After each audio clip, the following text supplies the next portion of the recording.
सा 161 के बारे में भी थोड़ा बता देता हूँ कि 161 में रेक्टिफिकेशन का हमारा आता है कि कोई भी असेसमेंट ऑर्डर में अगर कोई रिकॉर्ड अपरेंट रिकॉर्ड के ऊपर कोई गलती पाई जाती है तो उसको आप करेक्शन करा सकते हैं।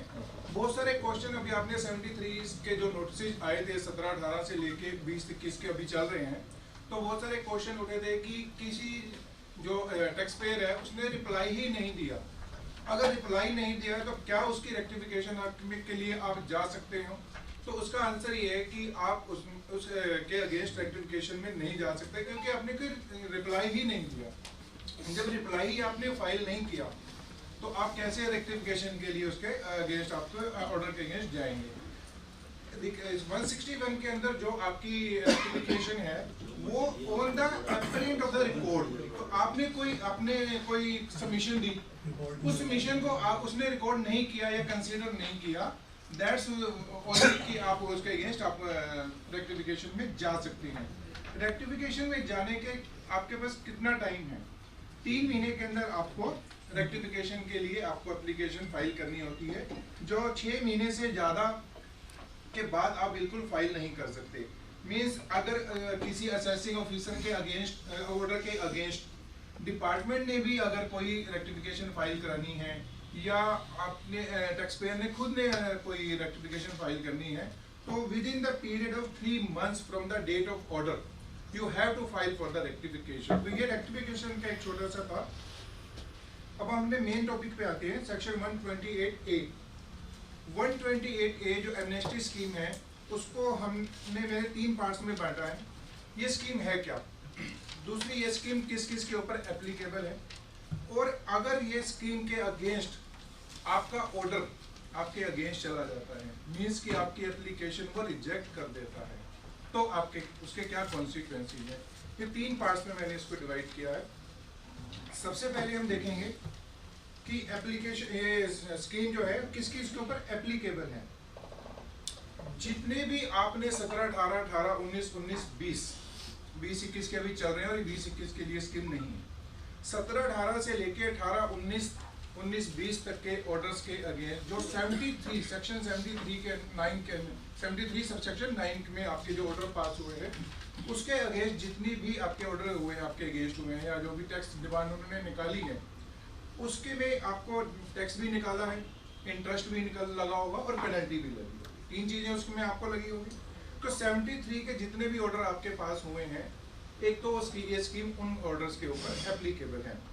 दूसरा, अगर आपको कोई 74 का नोटिस आया हो, 74 का नोटिस तो आपको आया 74 का, लेकिन आप उसके अगेंस्ट चले गए, रिट में चले गए या आप किसी अपील में गए, तो वो ऑर्डर आपका 73 में कन्वर्ट हो गया, तो भी ये स्कीम उसके ऊपर आपके ऊपर एप्लीकेबल है। अगर आपका 73 में भी होना चाहिए जो असेसमेंट है। सेकंड, कब एप्लीकेबल है?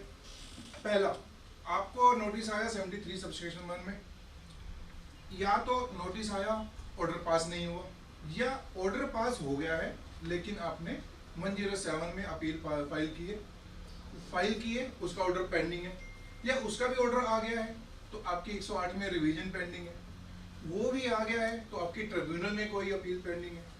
तो अगर ये सारी कंडीशंस हैं तो आपका जितना भी 128 है आपकी एप्लीकेबल है ये स्कीम इन चीज़ों के लिए कि पहला 73 में नोटिस आया है, ऑर्डर पास नहीं हुआ। दूसरा, ऑर्डर पास हो गया है लेकिन आपने अपील फाइल की है, उसका ऑर्डर पास नहीं हुआ।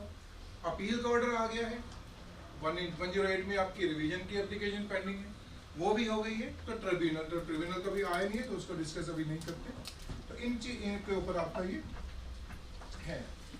अब ये स्कीम किस किस के ऊपर एप्लीकेबल नहीं है? अगर आपने कोई इरोनियस रिफंड लिया है उसके ऊपर ये एप्लीकेशन और स्कीम एप्लीकेबल नहीं है। आपको नोटिस आया कि आपने GSTR 3 भी लेट फाइल की थी, अब तो इंटरेस्ट वगैरह खुद और लेट फीस सब लग के आते हैं, लेकिन 17, 18, 18, 19 में इंटरेस्ट लगकर नहीं आता था। तो काफ़ी लोगों को, मेरे को भी काफ़ी नोटिस आए हैं जिन्होंने 18, 19 तक के मीन्स की इंटरेस्ट पे नहीं किया था। तो क्या उसके ऊपर ये एप्लीकेबल है? तो उसके ऊपर ये स्कीम एप्लीकेबल नहीं है। आपको इंटरेस्ट जो या लेट फी, जो 3B रिटर्न लेट फाइल करने की जितनी भी आपकी इंटरेस्ट या पेनल्टी लेट फी लगी है उसके ऊपर ये एप्लीकेबल नहीं है। 74 का मैंने आपको बता दिया कि 74 में अगर आपको कोई नोटिस आया या ऑर्डर पास हुआ है तो उसके ऊपर ये एप्लीकेबल नहीं है। ये लास्ट वाला क्या था, सॉरी पढ़ने का, एक स्लाइड पिछली करेंगे। हाँ जी, जस्ट पहले हाँ जी, वाला लास्ट लाइन पढ़ रहा था, वेयर द एक्टिव, सॉरी हाँ ये वाली वेयर नहीं ये वो है कि अगर आपको ऑर्डर 74 में आया है लेकिन आप रिट में चले गए या कुछ भी आप अपील में गए तो वो ऑर्डर आपका नोटिस जो है वो 73 में कन्वर्ट हो गया। अगली लाइन, अगली स्लाइड चलें। अगली Where the एक्सक्लूजन की है demand where the interest demand of interest or late fee is payable for late filing of GST or 3B or GST इसके ऊपर ये एप्लीकेबल नहीं है scheme. By the way return की डेफिनेशन में दो ही रिटर्न आती हैं। रिटर्न तो 39 में जो वही ओके रिटर्न तो 39 में, 37 में तो आपकी वो IFF या इसका transfer is not a return. नहीं, ट्रांसफर में भी अगर आपने इनपुट टैक्स क्रेडिट कम गलत लिया है और उसमें भी आपका अगर 70 उसमें भी 73 या 74 में नोटिस आ सकती है, वो रिटर्न नहीं है। ठीक है। लेकिन अगर आपने ट्रांसफर का क्रेडिट गलत लिया है तो उसके अगेंस्ट भी आपके दो तरीके से नोटिस आ सकते हैं, 73 के भी आ सकते हैं, 74 के भी आ सकते हैं। 73 का है तो एप्लीकेबल है, 74 का है तो एप्लीकेबल नहीं है। ठीक। अब जब ये स्कीम आई थी, ये स्कीम कब इन्होंने लॉन्च की थी? 53rd अपना जीएसटी काउंसिल मीटिंग के अंदर, तब आई थिंक कि 18, 19 या 19-20 के केसेस चल रहे थे। जब तक ये नोटिफिकेशन लेकर आए तब तक 18, 19 के तो केसेस उड़ चुके थे, 19, 20 के भी, और जब तक ये इम्प्लीमेंट इन्होंने किए 19, 20 के भी लगभग केसेस हो चुके थे या कईयों पे ऑर्डर थोड़े बहुत पास होने पेंडिंग थे। फिर एक सर्कुलर लेकर आए, सर्कुलर नंबर 238/32, 15 अक्टूबर को ये सर्कुलर लेके आए। इस सर्कुलर के थ्रू उन्होंने काफी सारी आप लोगों की जो डाउट्स थे वो क्लियर करने की कोशिश की है। उसके बाद भी लोगों के मन में एक डाउट था, तो जो अभी इन्होंने 7 फरवरी 2025 को वो डाउट भी इन्होंने क्लियर किया है। वो डाउट क्या था वो मैं आपके साथ शेयर करता हूँ कि आपका नोटिस आया 73 का, तो 18, 19 तक तो मैं बात कर ही नहीं रहा क्योंकि 18, 19 तक के ऑर्डर हो चुके थे उस समय, कईयों के 19, 20 के ऑर्डर पेंडिंग थे उस समय। अब सपोज करो कि मेरा कोई ऑर्डर पेंडिंग था, मैंने तो उसको बोला कि नोटिफिकेशन आना पेंडिंग है, लेकिन एक्ट में तो आ ही चुका था लेकिन ये इम्प्लीमेंट अभी नहीं हुआ था। तो हमने उसमें क्या किया, डिमांड जमा करा दी टैक्स की। उसने डिमांड किसकी निकाली, इंटरेस्ट और पेनल्टी की। तो क्या उसके ऊपर भी ये स्कीम एप्लीकेबल थी? अगर हम इस सर्कुलर 238 का पैराग्राफ 4 का टेबल 4 देखें तो उसमें उन्होंने क्लियर मेंशन किया था कि अगर किसी की डिमांड 73 में सिर्फ इंटरेस्ट और पेनल्टी की लगती है, टैक्स उसने ऑलरेडी जमा करा दिया है, तो ये स्कीम उसके ऊपर एप्लीकेबल नहीं थी, थी। लेकिन लोगों के मन में अभी भी डाउट था कि ये है या नहीं इसके ऊपर एप्लीकेबल। तो उन्होंने 7 फरवरी को एक इंस्ट्रक्शन लेकर आए हैं, उसमें इन्होंने क्लियर कर दिया कि आपका अगर सिर्फ इंटरेस्ट और पेनल्टी की डिमांड निकली है, टैक्स आप ऑलरेडी नोटिस के थ्रू ऑर्डर आने से पहले पास पे कर चुके हो, तो आपके ऊपर ये स्कीम एप्लीकेबल है। ये डाउट इन्होंने 7 फरवरी के एक इंस्ट्रक्शंस में इन्होंने क्लियर कर दिया। अब क्या है कि ये स्कीम एप्लीकेबल कब होगी, आपको करना क्या है? सबसे पहले जो भी आपका टैक्स है आपको पूरा का पूरा टैक्स पे करना है। पे कब करना है? 31 मार्च 2025 से पहले आपको वो टैक्स पे करना है। टैक्स पे करने के बाद आप अपनी एप्लीकेशन लगाएंगे, वो बाद में आगे डिस्कस करेंगे कि कौन सी एप्लीकेशन लगनी है, SPL 01 लगनी है या कैसे करनी है, SPL 01 ITC रिवर्सल, और वो उस पर भी आ रहा हूँ। और पेमेंट कैसे करनी है? पेमेंट आप कैश लेजर से भी कर सकते हो और क्रेडिट लेजर से भी कर सकते हो। आपका क्रेडिट लेजर भी आप ही का पैसा है, आप उससे भी पेमेंट कर सकते हो। कैश लेजर अगर क्रेडिट लेजर में आपका नहीं है तो कैश लेजर से कर सकते हो, लेकिन partial payment is not allowed. आप कह दो जी मेरा 10 लाख का डिमांड था, मैंने 5 लाख जमा करा दिए, 5 लाख बाद में करा दूंगा, तो आपको SPL 01 या 02 फाइल करने से पहले आपको पूरा का पूरा टैक्स जमा कराना है 31 मार्च 2025 से तक। दूसरा, आपको एप्लीकेशन कब लगानी है? 30 जून 2025 से पहले आपको ये एप्लीकेशन लगानी है। 31 मार्च तक आपको टैक्स जमा कराना है और आपके पास 3 महीने का टाइम है कि आप इस एप्लीकेशन को लगा सकते हो। अब सर्कुलर नंबर 238 जो इन्होंने ये लेकर आए थे, उसमें इन्होंने कुछ पॉइंट्स आपके क्लियर किए थे जो मैं आपको एक एक करके बताता हूँ। पहला था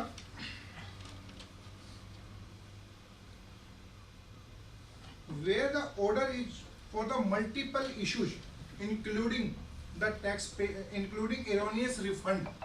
अब आपका 73 का कोई नोटिस आया, उसमें दो इशू थे। एक आपका मेन जो उसमें आपका इनपुट टैक्स क्रेडिट हो गया या आपकी जो सप्लाई वाला हो गया, एक आपने कोई एरोनियस रिफंड आपने लिया होगा, तो दोनों क्लब कर दिए उन्होंने नोटिस के अंदर।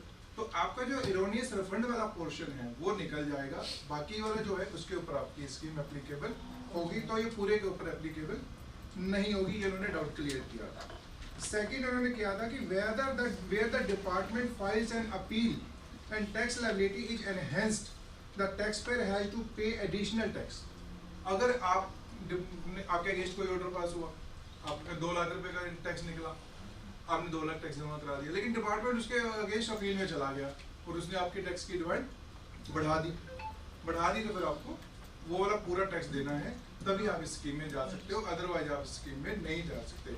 आपको एडिशनल टैक्स के लिए एक प्रॉपर वो दिया जाएगा, नेचुरल जस्टिस के ब्याह पे आपको जब अपील हुई तो आपको पूरी अपॉर्चुनिटी दी जाएगी, लेकिन अगर आपकी एनहेंस होती है तो वो आपको फिर पूरा जमा कराना है। नेक्स्ट था where the SLP has been filed, the applicant will have to withdraw that SLP। ये भी इन्होंने डाउट क्लियर कर दिया कि इसने SLP फाइल कर रखी है तो आपको पहले वो विड्रॉ करनी पड़ेगी, विड्रॉ करने के बाद ही आप इस स्कीम में जा सकते हैं। अपील भी अगर आपने फाइल कर रखी है, अपील को भी आपको पहले विड्रॉ करना है, आप बिना विड्रॉवल के और अपील के आप इस स्कीम में नहीं जा सकते। नेक्स्ट इन्होंने डाउट क्लियर किया था whether section 128A covers cases involving demand of irregularly availed transitional credit, जो भी राणा जी पूछ रहे थे कि अगर ट्रांजिशनल क्रेडिट आपने गलत ले लिया है तो उसके अगेंस्ट आपके दो नोटिस आ सकते हैं, 73 का भी आ सकता है, 74 का भी आ सकता है। 73 में आया तो स्कीम एप्लीकेबल है, 74 में आया तो स्कीम एप्लीकेबल नहीं है। Next whether section 28 will cover waiver of penalty under the other provisions, late fee, temptation, मैंने आपको बता दिया, कोई और पेनल्टी आपके अगेंस्ट जो है वो वेवर के में आप नहीं जा सकते, सिर्फ और सिर्फ 73 के अंदर जो आपके लिए उसके में जा सकते हो। ये सारे काफ़ी सारे 2-3 और डाउट्स हैं, ये देख लेना आप एक एक करके। whether the benefit or waiver on availed क्यों import IGST payable, तो उसके ऊपर भी ये एप्लीकेबल है नहीं। with retrospective insertion of section 5 subsection and subsection 6 of section 16 of the CGST Act, that demand in notice or statement or order reduces whether the entire tax amount demand, तो उसमें भी आपकी ये टैक्स डिमांड आपको जो reduce हो गई है तो रिड्यूस हो जाएगी, बाकी जो बचेगी वो आपको जमा करानी है। नेक्स्ट हम आते हैं कि अब प्रोसीजर क्या है। ये तो मैंने आपको बता दिया कि स्कीम है किसके ऊपर, और सबसे पहला 17-18 से 19-20 तक के लिए एप्लीकेबल है, 73 के ऑर्डर के ऊपर एप्लीकेबल है, 74 पे एप्लीकेबल नहीं है। अब प्रोसीजर क्या है? प्रोसीजर ये है कि जब आप इस स्कीम में जाएंगे, सबसे पहले अगर आपको अपील फाइल कर रखी है, अगर ऑर्डर आपके अगेंस्ट हो गया है तो आप अपील विड्रॉ करेंगे, ये आपको पहला कंडीशन। दूसरी टैक्स है तो आपको टैक्स पूरे का पूरा जमा कराना है। अब दो एप्लीकेशन है, SPL 01 और SPL 02। अगर आपका 73 का नोटिस आया है, इसका ऑर्डर पास नहीं हुआ तो आपको SPL 01 फाइल करना है, लेकिन मेरे को नहीं लगता कि 19-20 तक का किसी का ऑर्डर भी पेंडिंग होगा, तो SPL 01 तो वहीं पे खत्म हो जाएगा। SPL 02 में ही जिसको भी जाना है SPL 02 में ही जाना है, इसलिए जाना है क्योंकि 19-20 तक के लिए स्कीम है और 19-20 तक के सबके ऑर्डर 73 के हो चुके हैं। तो इस स्कीम में जाने के लिए आपको सबसे पहले SPL 02 फाइल करनी है। SPL 02 आपको within 3 months of the date of notification, तो 30 जून को 30 जून बनती है, 30 जून के अंदर आपको 30 से पहले आपको ये फाइल करनी है। अब प्री रिक्विजिट आपको बता दिया।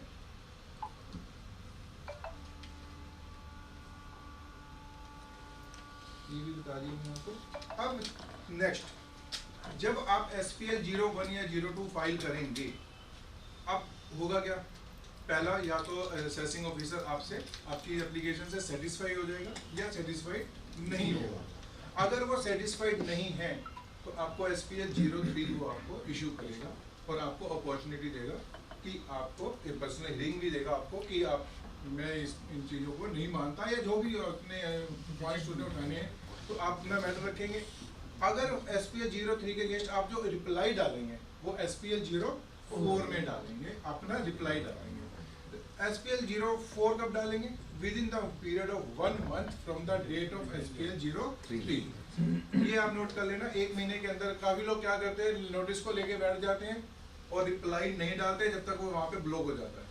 तो ऐसे ही आप ध्यान रखना, SPL 04 आपको 1 महीने के अंदर, SPL 03 जब वो इशू करेगा उसके 1 महीने के अंदर आपको SPL 04 इशू आपका में रिप्लाई फाइल करना है। आपने अपना रिप्लाई फाइल कर दिया, अब उसके बाद 2 कंडीशंस हैं, या तो आपके रिप्लाई को एक्सेप्ट करें या वो रिजेक्ट करें। अगर वो एक्सेप्ट कर लेता है तो आपको ऑर्डर इशू कर देगा SPL 05 के अंदर, तो आपका केस खत्म हो जाएगा, आपकी इंटरेस्ट और पेनल्टी आपकी वेव हो जाएगी। अगर वो रिजेक्ट कर देता है क्योंकि आपने रिप्लाई दिया, आपके रिप्लाई से भी वो सेटिस्फाइड नहीं होता, तो वो आपको SPL 07 में आपको रिजेक्शन ऑफ आपकी waiver of interest and penalty जो भी है आपकी, वो आपको SPL 07 में आपको रिजेक्शन ऑर्डर आपको पास कर देगा। ये एक नया रूल फाइल जो मैं डिस्कस कर रहा हूँ 164, रूल नंबर 164 ऐड किया गया, सारा उसको मैं डिस्कस कर रहा हूँ। SPL 07 आपके पास आ गया।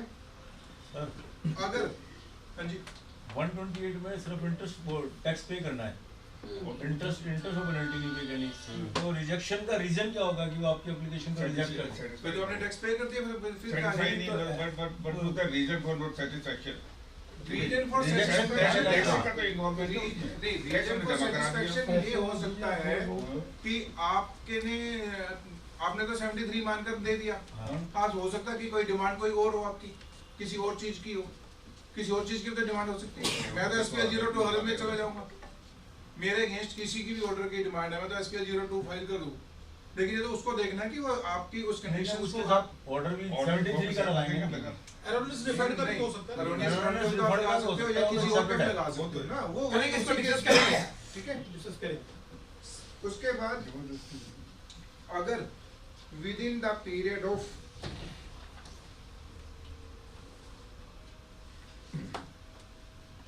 अब 164(13) में आपको उसने एक टाइम दे रखा है, आई थिंक 3 महीने का टाइम है, उसके अंदर 3 महीने के अंदर अगर अपना प्रॉपर ऑफिसर आपकी एप्लीकेशन पे कोई भी एक्शन नहीं लेता तो that will be deemed approved, कि आपकी वो एप्लीकेशन अप्रूव हो गई।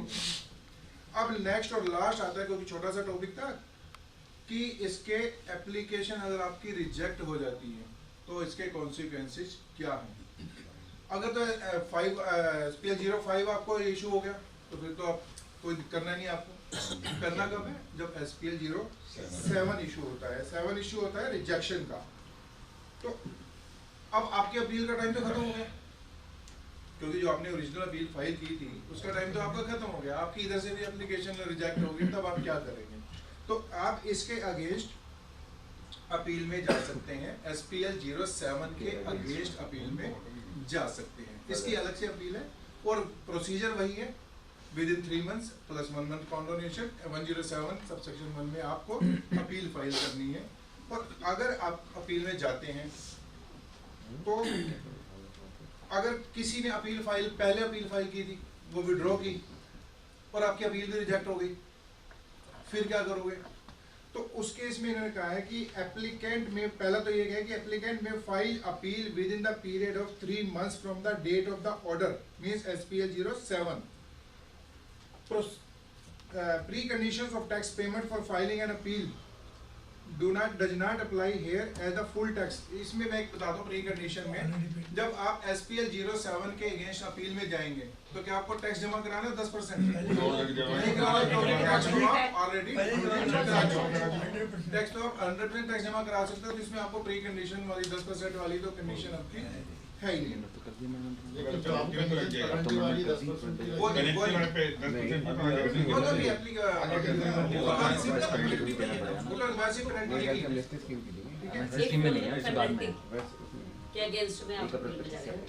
Appellate authority, if satisfied that the proper officer has wrongly rejected the application, अगर आपके appellate authority आपके फेवर में है तो आपको SPL 06 आपको इशू कर देगी, तो आपको वहां पे SPL 05 जो होना था वहां पे SPL 06 यहाँ पे इशू हो जाएगा और आपकी अपील आपकी फेवर में हो जाएगी।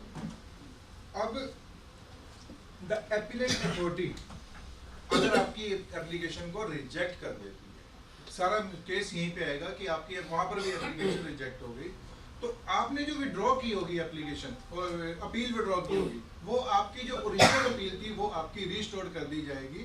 वो ऑटोमेटिकली होगी या कैसे होगी वो जब आगे देखेंगे।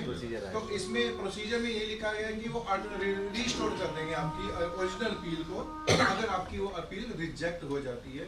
तो ये सारा छोटा सा एक टॉपिक था कि 128 ए किस किस के ऊपर एप्लीकेबल है और क्या इसकी कंडीशंस हैं। Thank you very much for